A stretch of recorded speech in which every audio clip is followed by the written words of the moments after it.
Hello दोस्तों, स्वागत है आपका हमारे YouTube channel the space academy में। आज हम बात करेंगे Madhya Pradesh public service commission 2020 में जो एग्ज़ाम होने वाला है उसके सिलेबस पैटर्न को आपको हम समझाएंगे, देखेंगे। इसमें ये न्यू पैटर्न है MPPSC 2020 new pattern pre plus mains, ठीक है। उसके बाद अपन देखेंगे इसमें किस प्रकार का पैटर्न बनाया है नया, देखेंगे। The MPPSC exam pattern for both the state service exam prelims and mains 2019 is in the table, ठीक है। इसमें देखेंगे name of exam MPPSC prelims, जिसमें जनरल स्टडी ऑब्जेक्टिव आता है पहला पेपर 2 आवर और 200 marks. Next general aptitude test objective होता है, ये भी 2 आवर 200 मार्क्स, राइट। अब अपन आते हैं MPPSC मेंस एग्ज़ाम, जिसमें आपके 4 paper general studies and 2 paper Hindi. General study first, second, third, fourth, ये 300 नंबर के, और ये जनरल स्टडी जो फोर्थ है वो 200 नंबर का, हिंदी का 3 घंटे का 200 नंबर का, और हिंदी का जो ऐसे है निबंधात्मक जो पेपर है हिंदी का वो 2 घंटे का 100 नंबर का। पर्सनैलिटी जो टेस्ट है इंटरव्यू, ये अपना 175 मार्क्स का। चलिए दोस्तों आगे देखते हैं।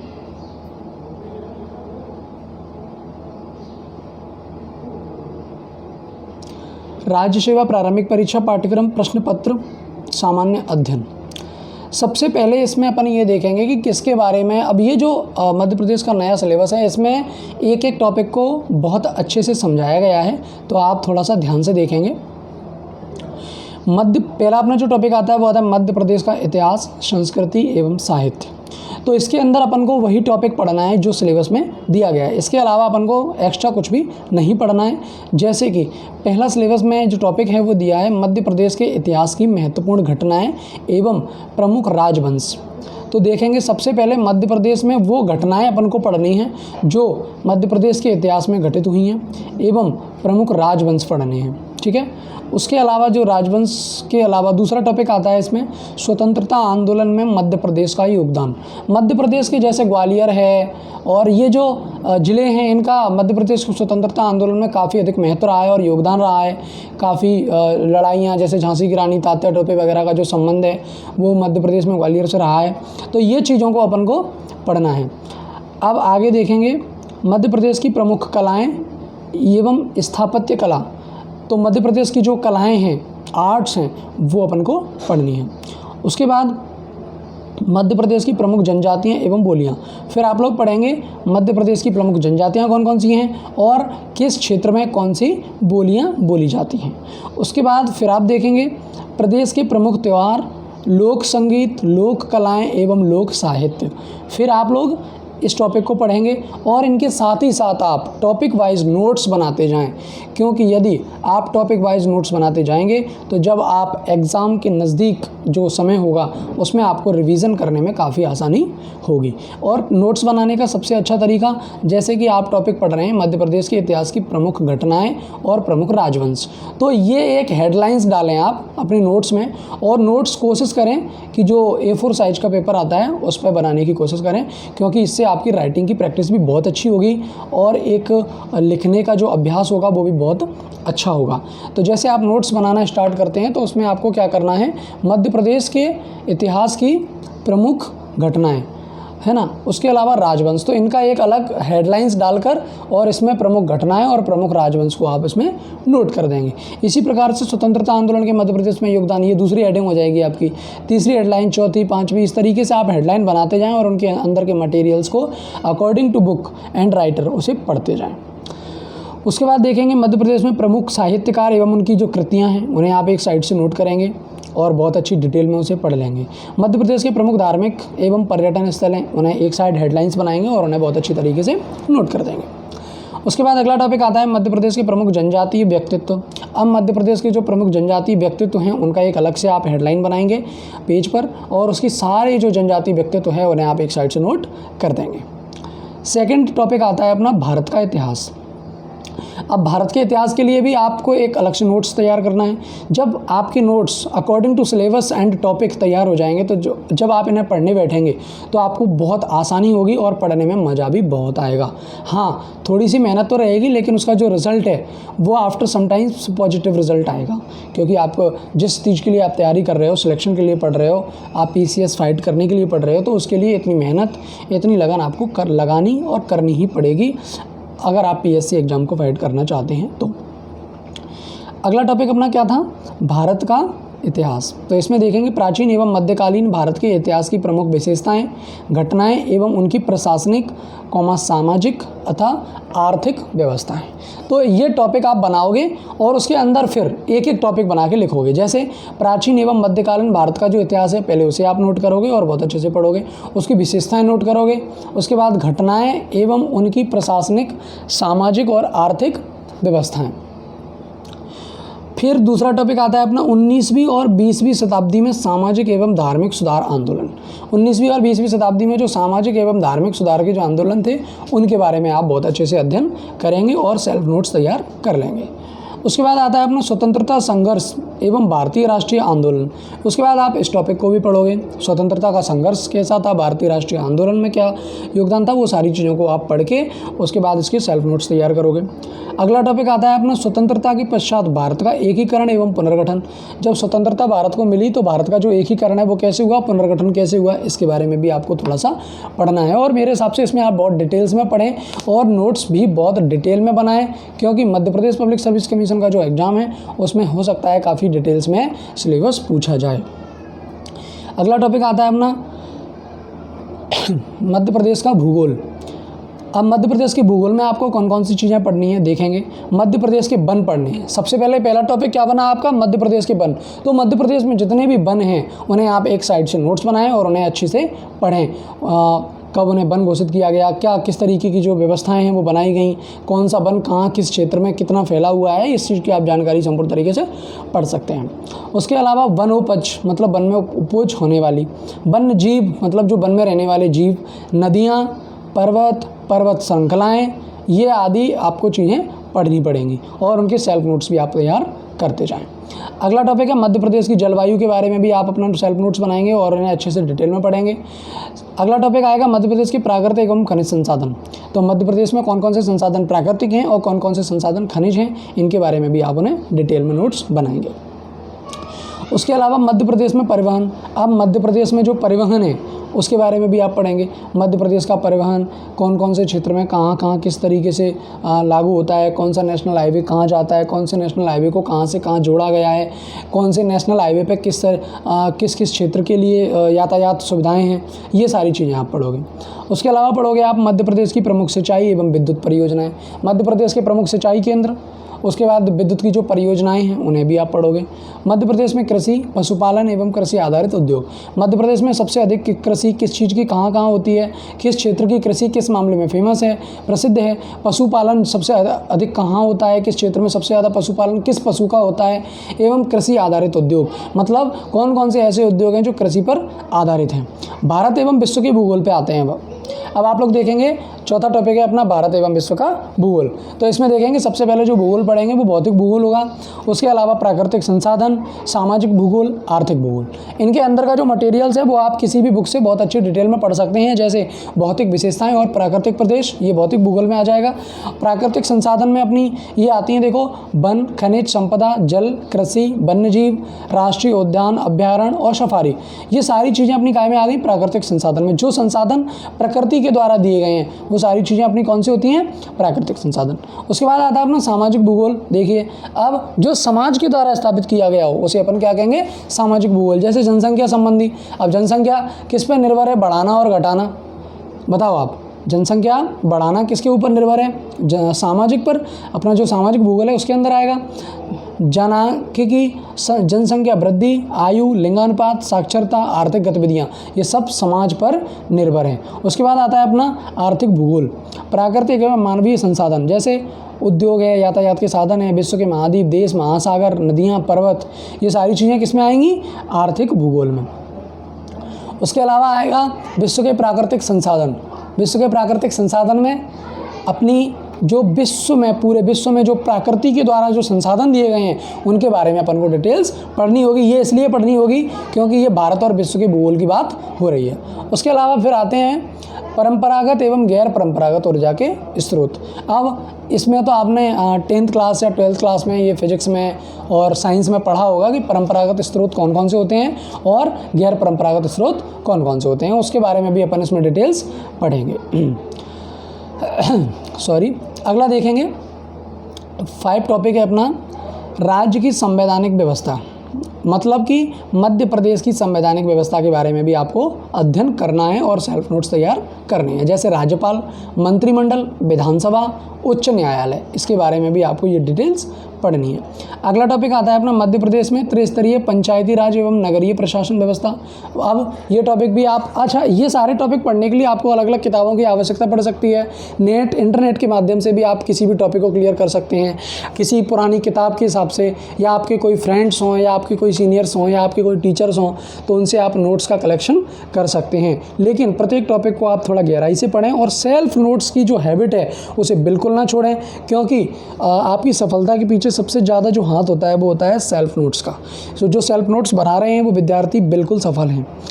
उसके बाद आते हैं पर राज्य की अर्थव्यवस्था, मध्य प्रदेश की जननांकिकी एवं जनगणना, मध्य प्रदेश का आर्थिक विकास किस किस तरीके से कहाँ हुआ है, मध्य प्रदेश के प्रमुख उद्योग, मध्य प्रदेश की जातियाँ, अनुसूचित जातियाँ, जनजातियाँ तथा राज्य की प्रमुख कल्याणकारी योजनाएं।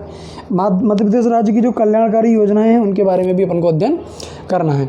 उसके बाद अपन आते हैं भारत का संविधान, शासन प्रणाली एवं अर्थव्यवस्था। भारतीय शासन अधिनियम 1919 एवं 1935, अपन को सिर्फ 2 एक्ट पढ़ने हैं, 1919 एवं 1935। उसके अलावा सेकंड टॉपिक पढ़ना है आपको संविधान सभा, संघीय कार्यपालिका, राष्ट्रपति एवं संसद, नागरिकों के मौलिक कर्तव्य भी पढ़ने हैं, अधिकार भी पढ़ने हैं, राज्य के नीति निर्देशक सिद्धांत भी पढ़ने हैं। उसके अलावा आता है अपना संवैधानिक संशोधन, संविधान में किस किस तरीके से कब कब संशोधन किए गए वो भी अपन को पढ़ना है। सर्वोच्च न्यायालय एवं न्यायिक व्यवस्था, ये भी पढ़ना है। सर्वोच्च न्यायालय कौन से हैं, कहाँ हैं और किस किस जगह पे स्थित हैं, ये सारी चीज़ें भी अपन को पढ़नी है।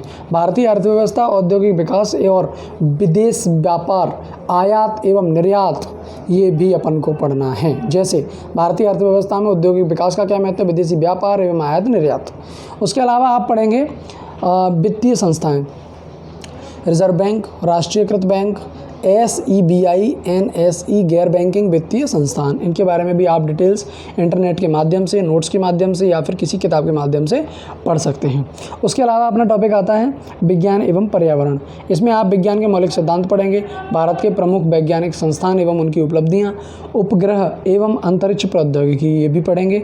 पर्यावरण एवं जैव विविधता, पारिस्थितिकीय तंत्र, पोषण, आहार एवं पोषक तत्व, मानव शरीर संरचना, कृषि उत्पाद तकनीक, खाद्य प्रसंस्करण, स्वास्थ्य नीति एवं स्वास्थ्य कार्यक्रम, प्रदूषण, प्राकृतिक आपदाएं एवं प्रबंधन, ये सारे टॉपिक के भी अब आप अलग अलग नोट्स तैयार करेंगे। अगला टॉपिक आता है अपना अंतर्राष्ट्रीय एवं राष्ट्रीय समसामयिक घटनाएं। इसके बारे में भी आप जरूर पढ़ेंगे। महत्वपूर्ण व्यक्तित्व एवं स्थान, महत्वपूर्ण घटनाएं, भारत एवं मध्य प्रदेश की प्रमुख खेल संस्थाएं, खेल प्रतियोगिताएं एवं पुरस्कार, इसके बारे में भी आप अच्छे से पढ़ेंगे। सूचना एवं संचार प्रौद्योगिकी, इलेक्ट्रॉनिकी सूचना एवं संचार प्रौद्योगिकी के बारे में पढ़ना है। रोबोटिक्स, आर्टिफिशियल इंटेलिजेंस एवं cyber security, e governance, internet एवं सोशल नेटवर्किंग साइट। उसके अलावा आप ई-कॉमर्स को भी ध्यान में रखते हुए स्टडी करेंगे, इसके सेल्फ नोट्स भी तैयार करेंगे। अगला टॉपिक आता है अपना राष्ट्रीय एवं प्रादेशिक संवैधानिक सांविधिक संस्थाएं। इनके बारे में भी आप बहुत गहराई से अध्ययन करेंगे। जैसे भारत निर्वाचन आयोग, राज्य निर्वाचन आयोग, संघ लोक सेवा आयोग, मध्य प्रदेश लोक सेवा आयोग, नियंत्रण एवं महालेखा परीक्षक, नीति आयोग, मानवाधिकार आयोग, महिला आयोग, बाल संरक्षण आयोग, अनुसूचित जाति एवं अनुसूचित जनजाति आयोग, पिछड़ा वर्ग आयोग, सूचना आयोग, सतर्कता आयोग, राष्ट्रीय हरित अधिकरण, खाद्य संरक्षण आयोग इत्यादि। इनके बारे में भी आप लोग बहुत अच्छे से और गहराई से अध्ययन करेंगे। सीधे तरीके से भी इन्हें बहुत अच्छे से आप पढ़ सकते हैं। अब अपना आता है, ये अपन ने सिलेबस कंप्लीट किया। उसके अलावा देखिए राज्य सेवा प्रारंभिक परीक्षा के बारे में अपन थोड़ा सा, जो सेकंड पेपर है उसे भी आप अच्छे से डिक्लेयर करेंगे। सेकंड पेपर में आपकी जो बोधगम्यता वगैरह के जो टॉपिक हैं वो आ जाते हैं। संचार कौशल सहित अंतर व्यक्तित्व कौशल ये आते हैं। तार्किक कौशल, विश्लेषणात्मक क्षमता, निर्णय लेना एवं समस्या समाधान, सामान्य मानसिक योग्यता, ये सारे टॉपिक्स को भी आप अच्छी तरह पढ़ लेंगे। अच्छा, 10वीं स्तर के जो सिलेबस होंगे इसमें वही पूछे जाएंगे, आगे के सिलेबस को इसमें ज़्यादा ध्यान में रखते हुए नहीं। और ये पेपर सिर्फ क्वालिफाइंग पेपर होता है, 33 मार्क्स। इसके जो मार्क्स हैं वो किसी भी परीक्षा में नहीं जोड़े जाते हैं, किसी भी रैंक में नहीं जोड़े जाते हैं। अगली बात करते हैं अपन, ये इंग्लिश मीडियम वालों के लिए है, इसे आप एक बार देख लें और मेरे डिस्क्रिप्शन से आप डाउनलोड कर सकते हैं यूट्यूब चैनल से। मैं यही बताना चाहूँगा कि आप हमारे इस यूट्यूब चैनल को सब्सक्राइब कर लें ताकि आने वाली पीएससी से रिलेटेड जो भी न्यूज़ होगी, जो भी अपडेट होगा वो आप तक पहुँचता रहेगा। उसके बाद अपन आते हैं, ये आप समाप्त करते ही ये प्रीलिम्स का पेपर अपना कंप्लीट हो जाता है, हिंदी और इंग्लिश मीडियम दोनों से। और मेंस के लिए अपन नेक्स्ट वीडियो में बात करेंगे। और अंतिम समय में सिर्फ इतना ही कहना चाहूँगा कि आप हमारे यूट्यूब चैनल को ज़रूर सब्सक्राइब करें, जिससे कि एमपीपीएससी से रिलेटेड हिस्ट्री, ज्योग्राफी वगैरह के जो नोट्स रहेंगे, मध्य प्रदेश के जो नोट्स रहेंगे, वो सारे हम यहाँ पर एक्सप्लेन करेंगे और उन्हें एक्सप्लेन के साथ साथ हम आपके सेल्फ नोट्स भी तैयार कराने में संपूर्ण मदद करेंगे। धन्यवाद। देखिए, अब आगे देखते हैं अपन इतिहास एवं संस्कृत। ये अपना मेंस जो एग्ज़ाम है उसका सिलेबस है, देखेंगे इसमें। इसका जो प्रथम प्रश्न पत्र है उसका खंड आ देखेंगे। सबसे पहले खंड आ में पूछा जाता है इतिहास, तो ये इसका टॉपिक आएगा इतिहास एवं संस्कृति। तो इसकी जो इकाई फर्स्ट होगी वो होगी भारतीय इतिहास, मतलब भारत का राजनीतिक, आर्थिक, सामाजिक एवं सांस्कृतिक इतिहास, हड़प्पा सभ्यता से 10वीं शताब्दी तक का। अपन को इतिहास कहाँ तक का पढ़ना है? सिर्फ भारतीय इतिहास जो है, राजनीतिक, आर्थिक, सामाजिक एवं सांस्कृतिक इतिहास हड़प्पा सभ्यता से प्रारंभ करना है और आपको 10वीं शताब्दी तक समाप्त कर देना है। दूसरी इकाई में पूछा जाता है 11वीं से 18वीं शताब्दी तक भारत का राजनीतिक, आर्थिक, सामाजिक एवं सांस्कृतिक इतिहास। ये सेकंड इकाई है अपनी, जो सेकंड यूनिट है, राइट। उसके बाद देखेंगे मुगल शासक और उनका प्रशासन, मिश्रित संस्कृति का अभ्युदय। ठीक है। अगला टॉपिक देखेंगे ब्रिटिश शासन का भारतीय अर्थव्यवस्था एवं समाज पर प्रभाव। तो जो अपना जो शासन था पहले, ब्रिटिश का जो राज्य चलता था, उसमें जो इंडियन इकोनॉमी थी, भारतीय अर्थव्यवस्था और एवं जो समाज, उस पर क्या क्या प्रभाव रहे, उसके बारे में भी अपन को सेल्फ नोट्स तैयार करके स्टडी करनी है। उसके बाद देखेंगे यूनिट 3, मतलब इकाई 3, ठीक है। उसमें देखेंगे ब्रिटिश उपनिवेश की प्रति भारतीयों की प्रतिक्रिया, मतलब जो ब्रिटिश के जो उपनिवेश होते थे उनकी भारतीयों की जो प्रतिक्रिया होती थी वो कैसी होती थी। जैसे कृषक है, आदिवासियों का विद्रोह है, प्रथम स्वतंत्रता आंदोलन है, संग्राम है, भारतीय पुनर्जागरण, राष्ट्रीय स्वतंत्रता आंदोलन एवं इसके नेतृत्वकर्ता। ठीक है। अगला आप लोग देखेंगे गणतंत्र के रूप में भारत का उदय। भारत का जो गणतंत्र के रूप में जो उदय हुआ वो किस तरीके से कैसे हुआ, तो उसके बारे में भी आपको पूरी स्टडी करनी है। उसके अलावा देखेंगे राज्यों का पुनर्गठन कैसे कैसे हुआ था, मध्य प्रदेश का गठन कैसे हुआ, स्वतंत्रता प्राप्ति के पश्चात के प्रमुख घटनाएं। अच्छा, कुछ घटनाएं तो आप लोगों ने पढ़ी होंगी स्वतंत्रता प्राप्ति तक, और कुछ घटनाएं अपन को वो भी पढ़नी है जो स्वतंत्रता की प्राप्ति के पश्चात घटित हुई हैं। अगला देखेंगे इकाई 4, मध्य प्रदेश में स्वतंत्रता आंदोलन। इसके बारे में आप लोग बहुत अच्छी तरह स्टडी करेंगे। मध्य प्रदेश की कई किताबें हैं, यूट्यूब के माध्यम से आप हमारे चैनल से पढ़ सकते हैं, और हमारे चैनल पे ये सारे सिलेबस जो बताया गया है वो सिलेबस का एक एक टॉपिक आपको डिटेल्स में समझाया जाएगा और डिटेल्स में उसकी तैयारी कराई जाएगी। तो इसके लिए आप चैनल को सब्सक्राइब करके रखें, बेल आइकन को कंटिन्यू दबा के रखें, राइट। ज़्यादा से ज़्यादा फ्रेंड्सों को भी शेयर करने की कोशिश करें, क्योंकि मैंने देखा है कुछ विद्यार्थी हैं जिन्हें एमपीपीएससी के सिलेबस को समझने में भी काफ़ी तकलीफ़ आ रही है और वो सिलेबस को ना समझने के कारण स्टडी को कंटिन्यू नहीं कर पा रहे हैं। तो उनके लिए इस वीडियो को आप अपने फ्रेंड्स को जितना ज़्यादा शेयर कर सकें कोशिश करें।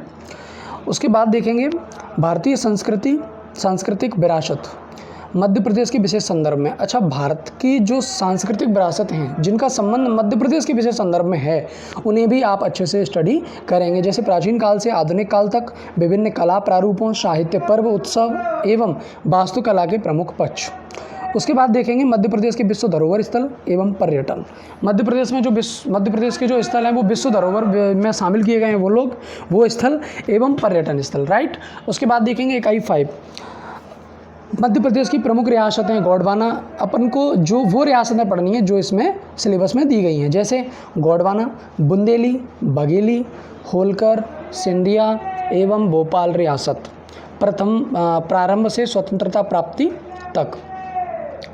उसके बाद आप लोग देखेंगे वर्तमान मध्य प्रदेश के भौगोलिक संदर्भ में, जो अपना प्रेजेंट का जो मध्य प्रदेश है उसके बाद जो भौगोलिक संदर्भ है उसके भी बारे में अपन बहुत सी जानकारियों को एकत्रित करके सेल्फ नोट्स तैयार करेंगे। उसी का आता है अपना खंडवा, प्रश्न पत्र का एक का ही खंडवा है। उसमें आपको पूछा जाएगा इकाई फर्स्ट में विश्व का भूगोल, जैसे प्रमुख भौतिक लक्षण, पर्वत हैं, पठार हैं, मैदान हैं, नदियाँ हैं, झीलें हैं एवं हिमनद हैं। उसके बाद प्रमुख भौगोलिक घटनाएं भी पूछी जाएंगी, जैसे भूकंप, सुनामी, ज्वालामुखी क्रिया, चक्रवात, राइट।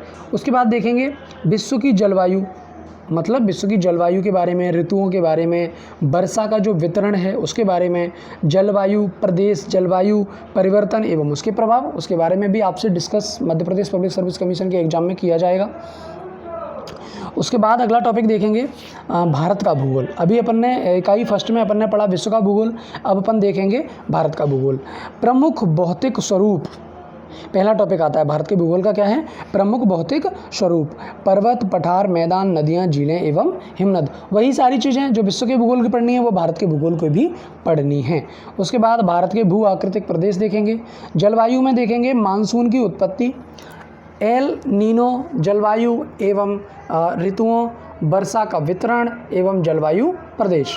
उसके बाद देखेंगे प्राकृतिक संसाधन, प्रकार एवं उपयोग, जैसे उसमें देखेंगे आप लोग जल, वन, मृदा, सेल एवं खनिज, राइट। उसके बाद देखेंगे आप लोग जनसंख्या में वृद्धि, वितरण, घनत्व, लिंगानुपात, साक्षरता, प्रवास, ग्रामीण एवं नगरीय जनसंख्या, इसके बारे में आपको विशेष अध्ययन करना है, राइट।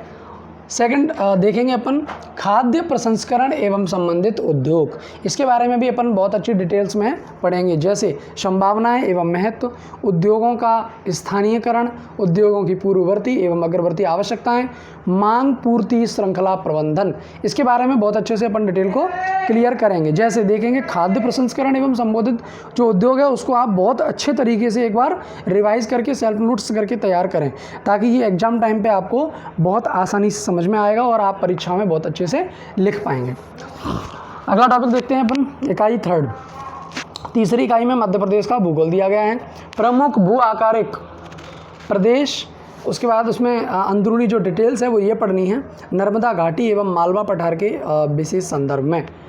सबसे फिर आप देखेंगे नर्मदा घाटी एवं मालवा पठार के विशेष संदर्भ में आपको सारी जानकारियाँ कलेक्ट करनी हैं और उन्हें डिटेल्स में पढ़ के सेल्फ नोट्स तैयार करने हैं। उसके बाद देखेंगे प्राकृतिक वनस्पति एवं जलवायु, प्राकृतिक की जो वनस्पतियाँ हैं उन्हें भी देखेंगे, जलवायु को भी देखेंगे जो अपन को प्रकृति से प्राप्त हैं। उसके बाद आप लोग देखेंगे मृदा के बारे में भी आप बहुत सी डिटेल्स पढ़ेंगे, जैसे भौतिक है, रासायनिक है एवं जैविक गुण, मृदा प्रसंस्करण एवं मृदा निर्माण, मृदा संरक्षण एवं ह्रास की समस्याएं, समस्याग्रस्त मृदा एवं उसके परिष्कार के तरीके, जल ग्रहण आधार पर। उसके बाद देखेंगे आप मृदा संरक्षण नियोजन हो गया।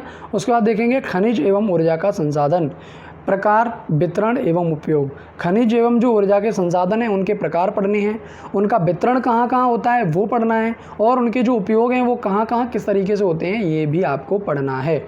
उसके बाद देखेंगे प्रमुख उद्योग, जैसे मध्य प्रदेश हो, चाहे वो भारत हो, चाहे वो विश्व हो। सबसे पहले अगर प्रमुख उद्योगों की बात की जाती है तो उसमें कृषि का जो उत्पाद है वो प्रमुख उद्योगों की कैटेगरी में आता है। उसके बाद वन एवं खनिज आधारित उद्योग। देखिए आप लोगों ने देखा होगा कि वन पर आधारित ऐसे कई उद्योग हैं जो अगर वन ना हो तो वो औद्योगिक जो धंधे हैं वो बिल्कुल बंद हो जाएंगे, ठप पड़ जाएंगे, क्योंकि उनको जिस कच्चे माल की आवश्यकता होती है वो उन्हें कच्चा माल वनों से प्राप्त होता है। और कुछ उद्योग ऐसे हैं जो खनिज आधारित हैं, मतलब कि जिन्हें खनिज चाहिए, अगर खनिज उपलब्ध नहीं होगा वो उद्योग धंधे भी बिल्कुल बंद हो जाएंगे। तो ऐसे उद्योग धंधों के बारे में भी आपको संपूर्ण जानकारियाँ रख के नोट्स तैयार करने हैं, राइट। नेक्स्ट टॉपिक देखेंगे राज्य की जनजातियाँ। जिस राज्य का आप जो परीक्षा देते हैं पब्लिक सर्विस कमीशन की, उस राज्य की हर अलग अलग जनजातियाँ होती हैं, अलग अलग विशेषता होती हैं, अलग अलग जनजातियों की जो उत्पत्ति है वो अलग अलग क्षेत्रों से होती है। तो ये सारी जानकारी अगर आप Madhya Pradesh public service commission का एग्ज़ाम दे रहे हैं तो इसके लिए आपको आपदाग्रस्त जनजातियों के विशेष संदर्भ में विशिष्ट अध्ययन करना होगा। राइट, चलिए दोस्तों आगे बढ़ते हैं। इकाई 4 चौथी यूनिट में अपन देखेंगे जल एवं आपदा प्रबंधन। ये टॉपिक भी बहुत महत्वपूर्ण है आपकी परीक्षा के लिए, इसे आप थोड़ा डिटेल में पढ़ें, ज़्यादा अच्छा होगा।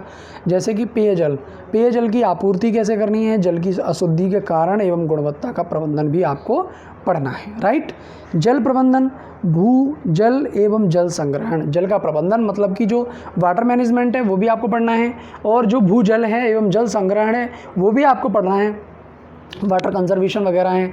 ये सारी चीज़ें आपको बहुत अच्छे से डिटेल्स में और एक लगाव के साथ अगर आप पढ़ाई कर रहे हैं तो इन चीज़ों के जो टॉपिक्स हैं वो आप बहुत अच्छे से self language and self notes तैयार कर सकते हैं।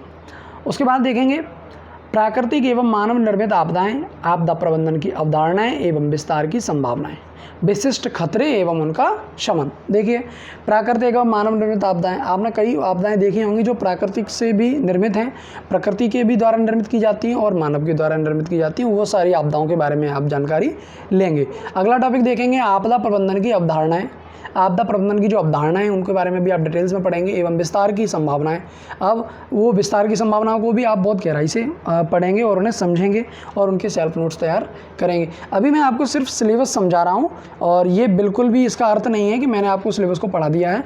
ये सिर्फ मैं आपको सिलेबस एक्सप्लेन कर रहा हूँ कि कौन से टॉपिक से क्या क्या पूछा जा रहा है, ताकि आप जो आगे की जो स्टडी करेंगे हमारे चैनल से वो आप बहुत अच्छे से समझकर कर पाएंगे, क्योंकि आपको प्रत्येक टॉपिक का अर्थ, प्रत्येक टॉपिक का मतलब समझ में आएगा, तो आप उसके अंदर की डिटेल्स को भी बहुत अच्छे से समझ के तैयार कर सकते हैं। अगला देखेंगे सामुदायिक योजनाएं, जिसमें संसाधन, मानचित्रण, राहत एवं पुनर्वास, निरोधक एवं प्रशासनिक उपाय, सुरक्षित निर्माण, वैकल्पिक संचार एवं जीवन रक्षा हेतु दक्षता। राइट, अगला देखेंगे इकाई 5 मतलब 5th यूनिट में देखेंगे भूगोल की आधुनिक तकनीक, सुदूर संवेदन सिद्धांत, विद्युत चुम्बकीय स्पेक्ट्रम, घटक, उपग्रहों के प्रकार, सुदूर संवेदन का उपयोग, GIS भौगोलिक सूचना प्रणाली है, ये घटक एवं उपयोग पढ़ेंगे इसके बारे में। GPS भौगोलिक पोजीशनिंग सिस्टम है, जो जियोग्राफिकल पोजीशनिंग सिस्टम GPS, आधारभूत संकल्पना एवं उपयोग भी इसके बारे में अपन पढ़ेंगे। उसके बाद देखेंगे ये अपना सेकंड पेपर है, अभी अपना फर्स्ट पेपर कंप्लीट हुआ है, उसके बाद जो सेकंड पेपर आया है भारतीय संविधान का निर्माण, विशेषताएं, मूल ढांचा एवं प्रमुख संशोधन पढ़ेंगे। वैचारिक तत्व पढ़ेंगे, उद्देश्य का मूल अधिकार, राज्य के नीति निर्देशक तत्व, मूल कर्तव्य, इनके बारे में भी अध्ययन करेंगे। संघवाद केंद्र राज्य संबंध, उच्चतम न्यायालय, उच्च न्यायालय, न्यायिक पुनरावलोकन, न्यायिक सक्रियता, लोक अदालत एवं जनहित याचिका के बारे में भी अपन अध्ययन करेंगे। उसके अलावा देखेंगे इकाई सेकंड में क्या पूछा जाता है, भारत निर्वाचन आयोग, नियंत्रण एवं महालेखा परीक्षक, संघ लोक सेवा आयोग, मध्य प्रदेश लोक सेवा आयोग एवं नीति आयोग के बारे में भी अध्ययन करना है।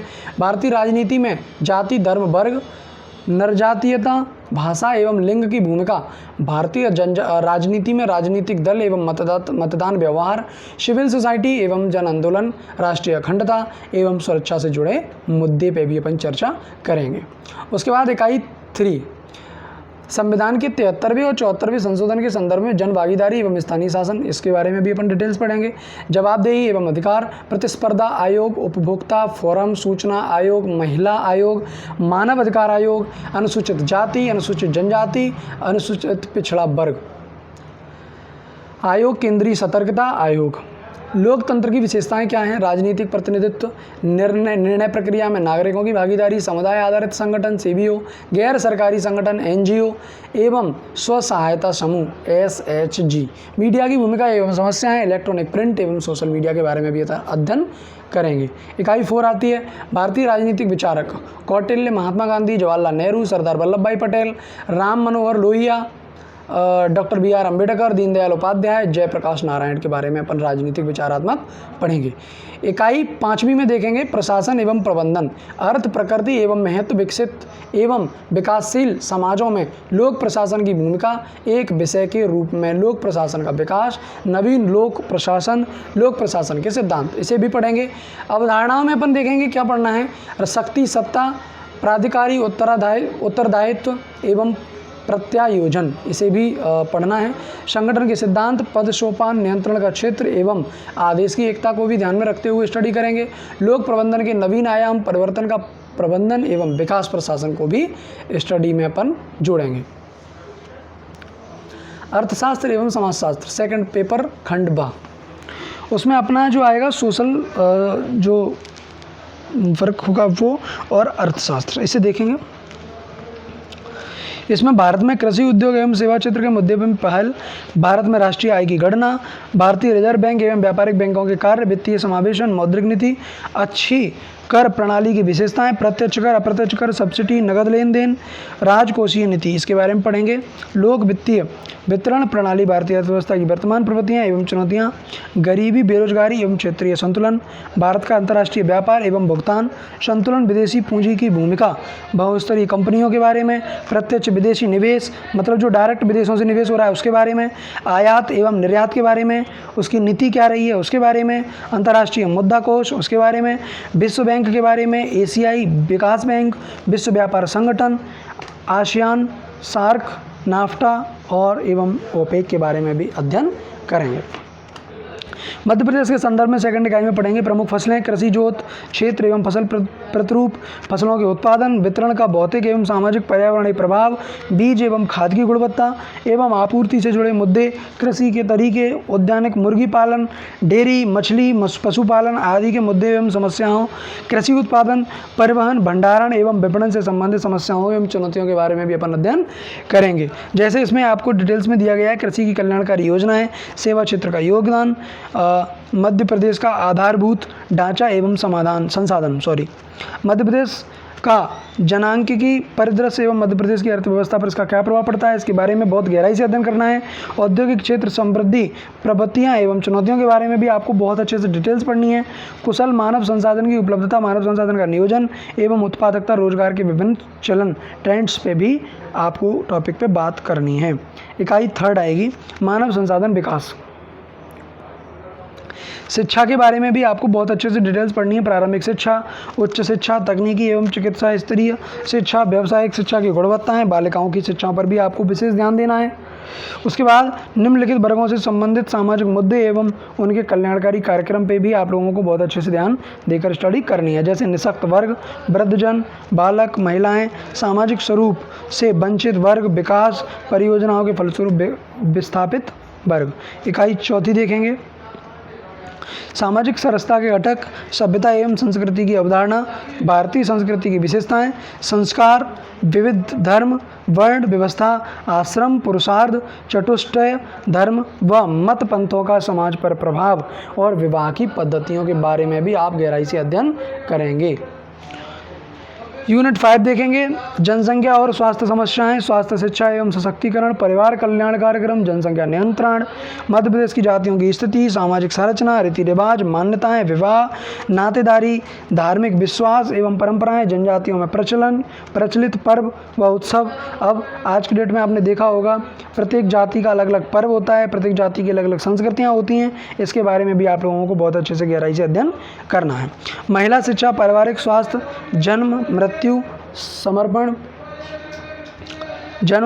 समंक, कुपोषण के कारण और प्रभाव, पूरक पोषण हेतु शासकीय कार्यक्रम, प्रतिरक्षा के क्षेत्र में तकनीकी दखल, प्रशिक्षण, संक्रामक और असंक्रामक बीमारियों के उपचार के बारे में भी आपको पढ़ना है। विश्व स्वास्थ्य संगठन, उद्देश्य, संरचना, कार्य एवं कार्यक्रम, इसके बारे में भी आप बहुत अच्छे से अध्ययन करेंगे। अब अपना आता है तीसरा पेपर, उसके बारे में अब अपन देखेंगे थोड़ा सा। इकाई फर्स्ट आती है विज्ञान एवं तकनीकी। Science and technology. ये टॉपिक नया जोड़ा गया है और इस टॉपिक के कारण कुछ विद्यार्थियों के मन में बहुत से प्रश्न उठ रहे हैं कि सर ये प्रश्न कहाँ से होगा, कैसे क्लियर करेंगे। तो इसमें आपको बिल्कुल भी चिंतित होने की आवश्यकता नहीं है, क्योंकि इस सब्जेक्ट के जो टॉपिक्स हैं वो बहुत ही विशेष तरीके से और बहुत सरलता के साथ आपके कंप्लीट हो जाएंगे। बस आप इतना ध्यान रखें कि जिस टॉपिक की स्टडी कर रहे हैं उसे आप थोड़ा डिटेल में पढ़ें और उसके सेल्फ नोट्स ज़रूर तैयार करें। देखेंगे इसके बाद इसमें अपन को क्या क्या पढ़ना है। कार्य, बल एवं ऊर्जा, गुरुत्वाकर्षण बल, घर्षण, वायुमंडलीय दबाव एवं कार्य। दूसरा पढ़ना है इकाइयाँ और माप, दैनिक जीवन के उदाहरण, गति, वेग, त्वरण, ध्वनि, परिभाषा, प्रसार का माध्यम, श्रव्य और अश्रव्य ध्वनि, शोर और संगीत, इसके बारे में भी आपको अध्ययन करना है। ध्वनि संबंधित शब्दावली, आयाम, तरंग, लंबाई, कंपन की आवृत्ति, इसके बारे में भी अध्ययन आपको डिटेल्स में करना है।